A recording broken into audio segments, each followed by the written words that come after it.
It is the most difficult moments for the family and friends of George Oduor, the former Raila Odinga long-serving bodyguard, who was called Atego, who has passed away. George Oduor has served Raila Amolo Odinga since 1992. George Oduor was Jaramogi Oginga Odinga personal security before transitioning to be Raila Amolo Odinga closest protection bodyguard after the death of his father Jaramogi Oginga Odinga.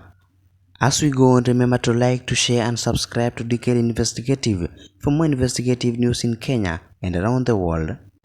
George Oduor passed away when he was receiving treatment in Nairobi West Hospital. George Oduor previously served as Jaramogi Oginga Odinga personal bodyguard before continuing the same mission and the same role to his son Raila Amolo Odinga after Jaramogi Oginga death in 1994. And for now, he has served Raila Amolo Odinga for more than 25 years of service.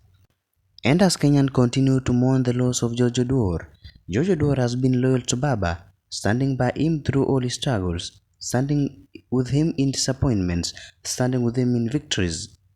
He was true definition of loyalty, and as for now, Kenyans say his soul rests in eternal peace.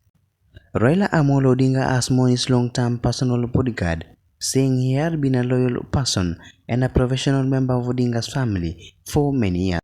In a tribute given by Raila Amolo Odinga, in quote, George has been a part of Jaramogi's family since the late 80s. He has been vigilant, calm, and confident. He has been dependable rock on my side for all these years. End of quote. Remember to like, share, and subscribe and stick to DKL Investigative for more investigative stories around the world.